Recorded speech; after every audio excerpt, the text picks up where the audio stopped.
Subscribe to the YouTube channel and also click the bell icon to get all the notifications of latest videos. Name: Sachin Tendulkar. Born April 24, 1973. In Mumbai, Maharashtra. Teams: India, Mumbai, Mumbai Indians, Yorkshire, India Legends. Bat style: right-handed bat. Ball style: right arm leg break. Nickname: Master Blaster, Little Master. Statistics: 200 test matches, 329 innings, 15,921 runs at an average of 53.79 with 51 hundreds and 68 fifties. Highest score 248. 46 wickets. 463 one-day international matches. 452 innings. 18,426 runs at an average of 44.83 with 49 hundreds and 96 fifties. Highest score 200. 154 wickets. 1 T20 international match. 10 runs. 1 wicket. 78 IPL matches. 78 innings. 2,334 runs at an average of 33.83 with 113 fifties. Highest score 100. Career of Sachin Tendulkar. Sachin, Sachin. You've heard the chant. You may not have heard of the sport, but you've heard the chant. The chant, one that a billion people once lived by, one that would originate from the Wangidi and echo across the city and the seas. It is a name that continues to inspire many, not only in India, but all over the world, to take up the sport. Sachin Ramesh Tendulkar was that cricketer whose personality and aura upstaged any cricketing contest, yet he maintained that he wasn't greater than the game. To the people of India, the 5'5" giant of a man was much more than that. He was an emotion, a symbol of hope in a nation that revered him as nothing short of a god. Ironically, in the midst of the over-the-top veneration and in spite of the pedestal he has been placed on, it is his humility and the ability to cast it all out that has allowed him to put forth his best performances on the international stage for over 2 decades. Having played across generations, Tendulkar started playing Test cricket in a white shirt that could just as easily have been used as a school uniform, and scored his last Test 100 in a niche Nike jersey that was impossible to buy over the counter, and would later be auctioned for millions. In a nutshell, in the midst of all the constant adulation he has received over a significantly transitional period for cricket, commercially and otherwise, and in a sea of statistics that every Tendulkar-centric conversation attracts, it is sometimes easy to forget that he was perhaps the most complete batsman of his generation, one who combined natural talent with hard work and dedication, one who recognized the importance of shaping and polishing the diamond. This uncommon blend of dedication and ability made him stand out in the crowd, and made him the legend that is Sachin Ramesh Tendulkar.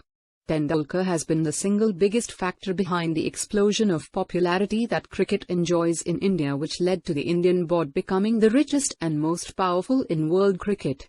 In a country already predisposed to cricket, Tendulkar gave the people a hero they could look up to regardless of age, colour, creed or sect, and catapulted cricket from a sport to a religion in the subcontinent. The summit of all things cricket.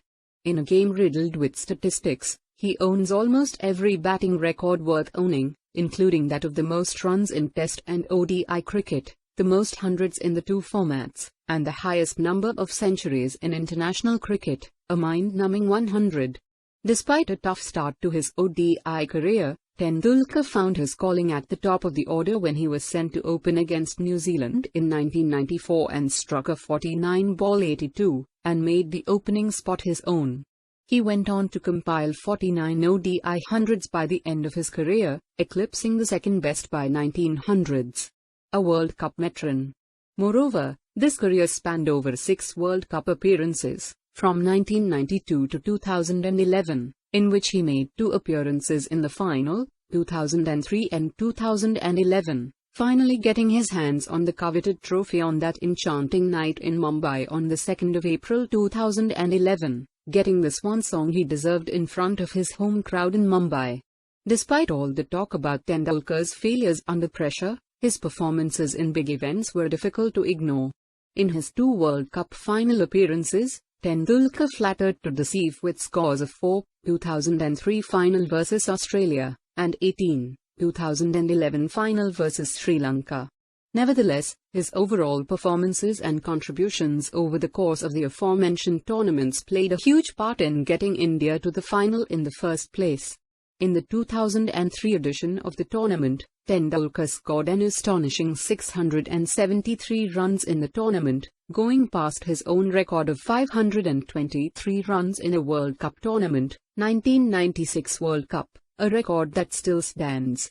Moreover, in India's 2011 victorious World Cup campaign, he was once again India's highest run scorer and the second highest overall, with 482 runs in the tournament at an average of 53.55, with 200s in the league stages, against England and South Africa, and 2 crucial 50s in the knockouts, against Australia and Pakistan. With a doubt, though, Tendulkar's fondest World Cup memory remains the moment he finally received the medal he had been waiting for the best part of 2 decades and a bit, and of course, the moment he got his hands on the World Cup trophy. The initiation. There are so many tales about how Tendulkar was introduced to cricket, we may never know the absolute truth. According to legend, his half-brother, Ajit, with whom Sachin lived the dream, took him to Sharad Ashram School in Mumbai and introduced him to Ramesh and his first coach, at the age of 11 in an effort to focus his energy on something productive. Since then, Tendulkar's life was eat, sleep, cricket.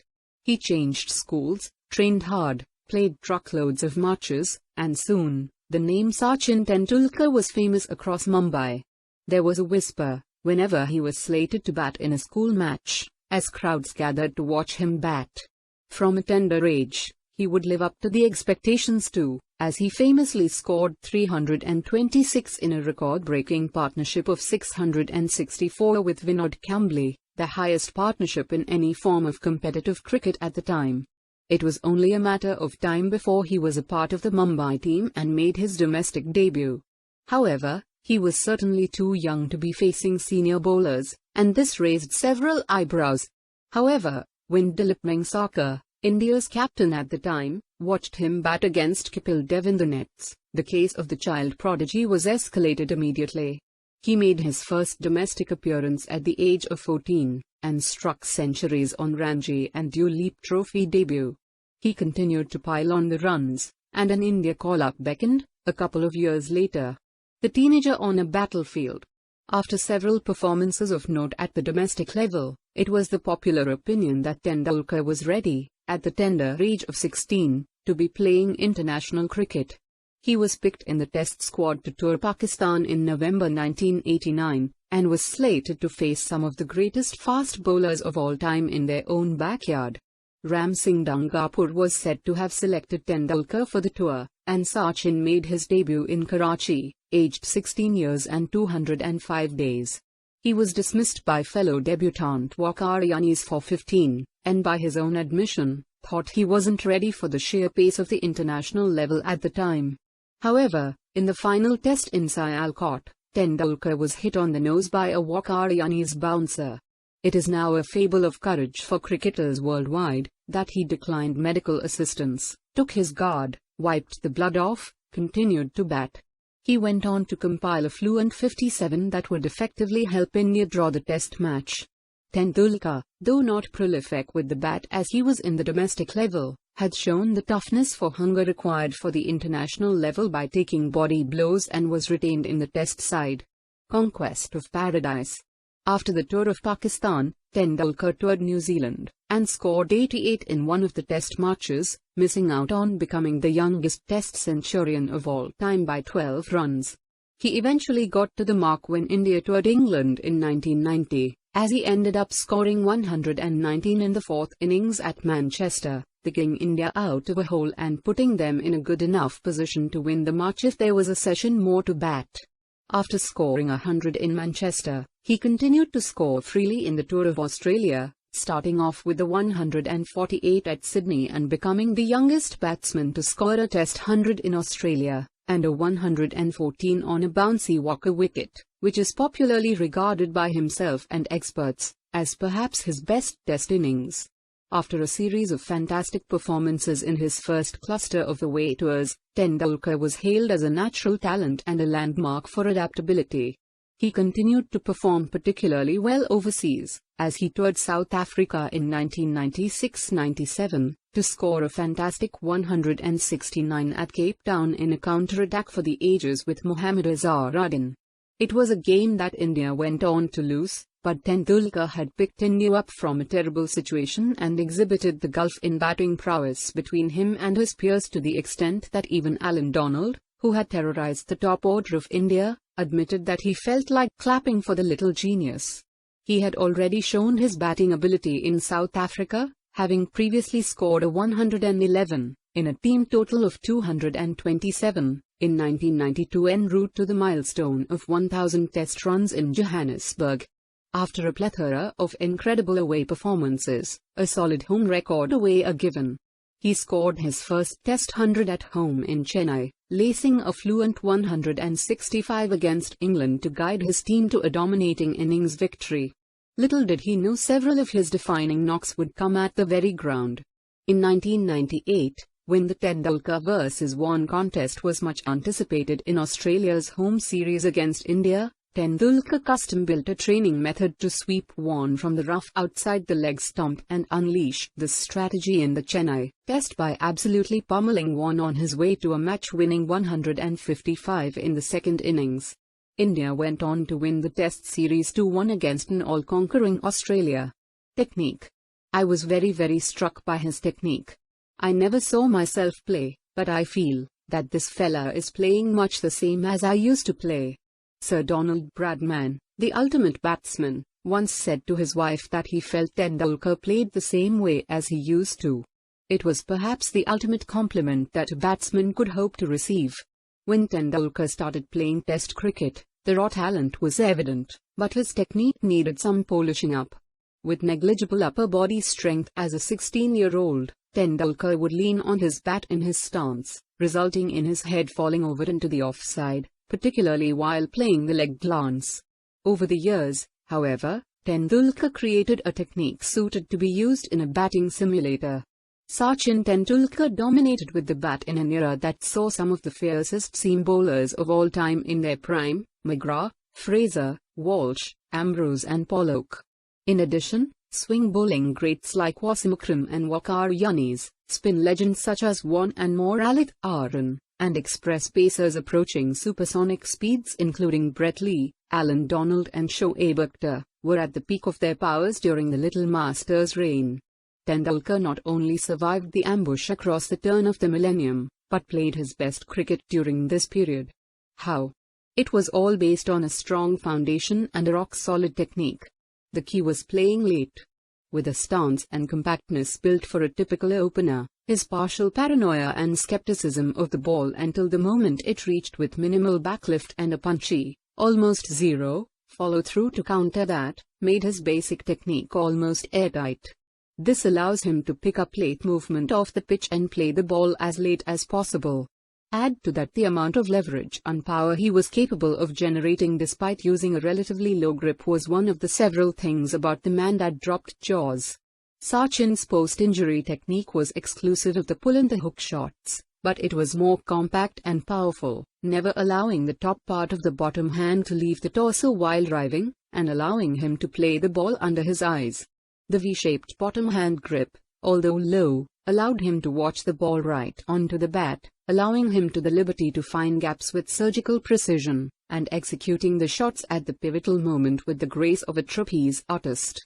The back and across trigger movement and a still head are required to get a good idea of your off-stump and to leave or play accordingly. With his eye on off-stump at the point of delivery, he had a simple and productive method to leave balls outside the eye line, and outside the line of the off-stump.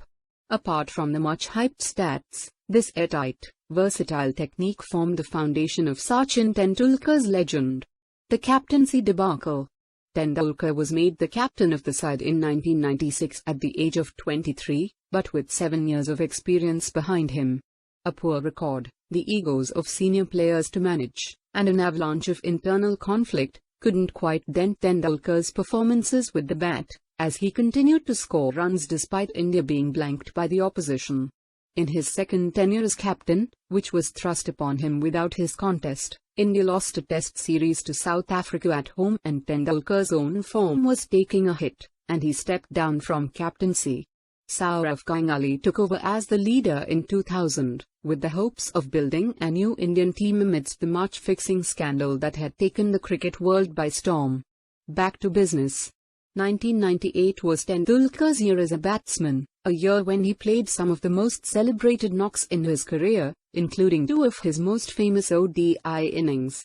He scored a majestic 143 in the league stages of the Coca-Cola Cup to get India into the final at Sharjah, and then scored 134 in the final against Australia to single-handedly take India past the finishing line. In the same year, he nearly pulled off another single-handed effort at Chennai, nearly pulling off a fourth innings chase against Pakistan whilst battling back spasms, before departing with India 17 runs short of victory. India went on to lose the match, but Tendulkar was the man of the match for his breathtaking performance. Tendulkar lost his father during the 1999 World Cup, and returned home from England. He came back and scored a 140 against Kenya, dedicating the 100 to his father and giving birth to his ritual of looking up to the heavens after 100. In 2001, he scored 100 in the deciding test of Australia Final Frontier Series in India, leading them to a fairy tale win as Indian cricket redeemed itself from the shoddy crevices of match fixing. Nevertheless, the next year saw Tendulkar go through an alarming dip in form, as he struggled in New Zealand and West Indies, before notching up a 193 in Leeds to go past Sir Don Bradman's century tally of 29 hundreds. Tendulkar was back at his best in time for the World Cup of 2003, scoring 673 runs in a man-of-the-tournament performance for his side. India ended up losing in the final, but Tendulkar set a record for World Cups that has been hitherto unmatched. Moreover, he played arguably the greatest World Cup innings of all time as he laced a 75-ball 98 against Pakistan in Centurion while chasing 274 against the pace battery of Wasim Akram, Waqar Younis, and Shoaib Akhtar. Tendulkar continued to score runs, with the odd daddy 100 here and there to satisfy his insatiable appetite. This included a 194 against Pakistan in Multan, a 241 in Sydney in 2004 and a 141 against Pakistan in the 5-match ODI series in 2004. However, India lost Tendulkar to a tennis elbow injury that kept him out for the best part of a year. He returned at the end of 2004 to play Australia in a dead rubber at the Wankhede, and led India to a consolation win with a commanding 55 on a minefield of a pitch. Tendulkar and its debunking. After ongoing an operation on his shoulder, he returned for the DLF Cup in Malaysia in 2006. He scored 100 upon his return, his 40th ODI 100, and redeemed his career, allowing his bat to do the talking in the face of the Tendulkar shenanigans. After a torrid period in Indian cricket, with the Greg Chappell saga unfolding, India were left ruining a World Cup ouster in the first round in 2007. However, after the sacking of Chappell and the recommendation of MS Dhoni as captain by Tendulkar, Indian cricket found its feet again and Tendulkar started to score runs and achieve milestones every time he picked up the bat. Sachin Tendulkar went on to break several records over the next few years. He became the highest run scorer in Test cricket, going past Brian Lara's record of 11,953 runs in Mohali against Australia. In December 2008, he pulled off an unlikely chase on a dry turner in Chennai, knocking down the 387 set by England and scoring the winning runs to get to 103, and providing the Indian public with some much-needed solace in the wake of the terrorist attacks in Mumbai on the 26th of November 2008. After a historic Test series win in England, 2007, Tendulkar contributed handsomely in the controversy-marred Tour of Australia, which India lost 1-2. But it was a series which could have been won by India if not for the appalling umpiring, proving to be pivotal in the context of the series. In the CB series that followed, Tendulkar answered all the naysayers with the willow, by scoring a 117 in the first final at Melbourne and a 91 in the second final at Brisbane to lead India to their first ODI tournament win in Australian soil. Tendulkar had regained his form of old and continued to score freely in all conditions, scoring his 50th and 51st Test hundreds in South Africa in 2010, another series that India tied 1-1 but certainly threatened to win in Cape Town, where a blistering battle of Tendulkar versus Steyn was witnessed in all its hostility. He was named the ICC Player of the Year and ODI Player of the Year in 2010. On 24 February 2010, Tendulkar was the first to reach the ODI summit of scoring a double hundred, scoring 200 against South Africa in Gwalior, having come close to the mark twice before within a year of the landmark. 163 retired hurt against New Zealand and 175 against Australia. The milestone has been eclipsed several times since. Coming into the 2011 World Cup with a rich vein of form, Tendulkar contributed handsomely to a victorious campaign with 482 runs, the second most in the tournament, and lifted the World Cup trophy in his home ground. He was paraded around the Wankhede, draped with a tricolour over his shoulders, one of the lasting images of the World Cup and perhaps in the history of World Cup cricket. The World Cup Hangover. After a dream run in the World Cup of 2011, the hangover followed. Tendulkar, still stranded on 99 international hundreds, seemed to have a long wait ahead as he missed the mark on two nightmarish test tours of England and Australia, where he got close to the mark but failed to get across the line. After a year-long wait, he finally reached the landmark in an Asia Cup League game against Bangladesh at Mirpur, scoring his 100th international hundred to help India to 290, only for India's bowling to fail at a crucial time and concede the match. His 51 against Pakistan in the same tournament ended up being his final ODI game as he announced his retirement from ODI cricket on 23 December 2012, finishing his career as, by far, the highest run scorer and century maker in the format. A nation in tears. On November 16, 2013, 24 years and a day after his Test debut, Tendulkar bid a tearful adieu to Test cricket at the Wankhede Stadium in Mumbai. His 200th Test match, against the West Indies, culminated in a win for India, as Sachin contributed handsomely with a fluent 74. The Wankhede was stunned into silence when he was caught at slip and had to walk back to the pavilion. However, his rousing speech after the match, wherein he mentioned that the chants of Sachin Sachin will reverberate in my ears until my last breath, reinvigorated the crowd into a new spree of the chant, perhaps for the last time ever. A select few living souls may have even watched the dawn bat. The rising pulse, the bursting eardrums, and the blinding tears as one involuntarily starts to chant along with the crowd is this generation's collective cocaine. The whole nation. Thanks for watching.